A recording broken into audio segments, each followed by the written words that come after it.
Erreko 22. domekia ospatzen dugu, gaur iraila hasita daukagu, kurtsoa martza hartuko dau, eta dagokigu guztioi, Jangoikoen barri ona zabald, sakondu eta bizi. Eta bizitzaren eta sakontzerakoan hobeto esan da, Jeremiasen liburutik hartutako lehenengo txataltxo hau nik uste dut oso esanguratsua dela. Liluratu egin nozu jauna, eta ni zure lilurapen jauzi. Behartu egin nozu eta menperatu. Jangoikoaren maitasuna handia danez, askotan be geure bokazioa bizitzeko, geuri gustatzen ez jakuzan gauzak, bizi behar doguz edo, egin behar doguz. Eta hau be hemen agertzen da moduan ikus dezakegu. Jeremias igartau jakon lehena. Askotan gustatzen ez jakona, egin ebalako. Bere egarria bakarrik jangoikoa asetu ebalako. Eta asetzeko, salmoan esaten euskun moduan, goizetik nabil kizuila, zure egarriz daukat gogoa, zure gogo biziz nina zan guztia.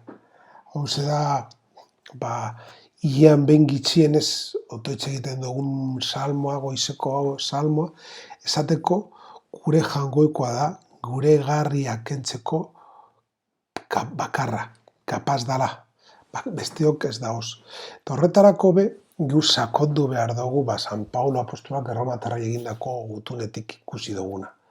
Jangoikoen errukiagaitik gure bizitza, gure eguneroko bizitza izan behar dala, jangoikoarentzan egiazko sakrifizio, egiazko gure gurtu behar dugu jangoikoa gure bizitzagaz. Horrek esan nahi dau gure hitzak importantea dira, baina gure ikintzak eta hitzak hildo beretik joaten ez badirela, ez da bela ezertarako balio. Horregatik, esaten dau ez egokitu mundu honen ere txirteetara. Chestertonek, 20. mendeko pentsadore batenak esaten euskune, geu hemen gaoz ez eleiza munduaren gauzak hartzeko ez. Munduak jangoikoaren erreinua eraikitzeko. Hau da geuri, tokatzen jakun hau da geuri dagokiguna. Eta horregatik, Pedrori, askotan kostaten jakon jakitea. Pasaren astean berak emon dau konfesioa eta aste honetan esaten dauana Kristok asarratu egin da beragaz. Esateko alde nire ondotik Satanaz.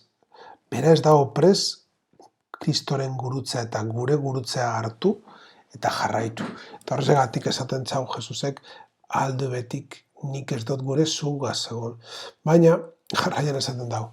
Baina ez dau kanpora botaten ez nire ondoan ikasi bizu eta jarraitu niri. Eta gero lehenengo aita santua izango dela. Baina gu kristaunez hartu behar dugu gurutzea eta bidea egin behar dugu. Eta berdea irabasteko betiko bizitza ez mundua. Munduaren txat edo munduaren ikuspuntutik igual ez da garala egokienak, baina geuri tokaten jaku barri ona zabaldu eta erreinua ereiki. Esaten dagoa moduan, gure gurutzea hartu eta jarraitu berari.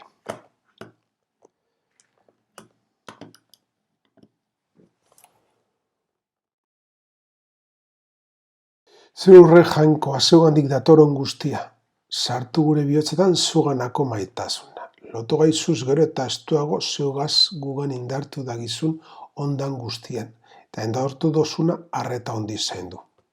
Eukaristia azten dugu, jangoikoaren boderien nola adan gogoratzen duzkun otoitzonegaz.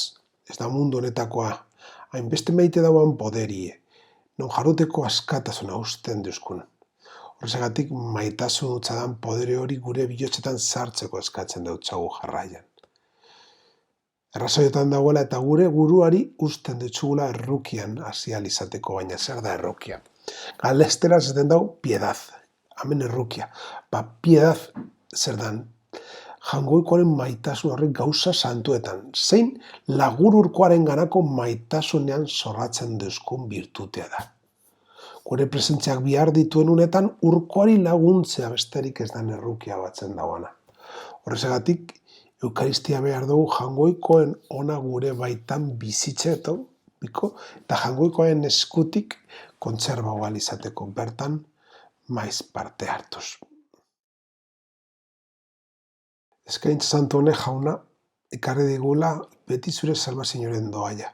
Sakramentuetan irudiz ospatzen duguna, zure indarrak bere betera eroan dagian. Oparien gaineko otoitzari esker, barriz be, eskaintza beti bedeinkapen salbatzaiori lortzea eskatzen dugula ikos dezakegu.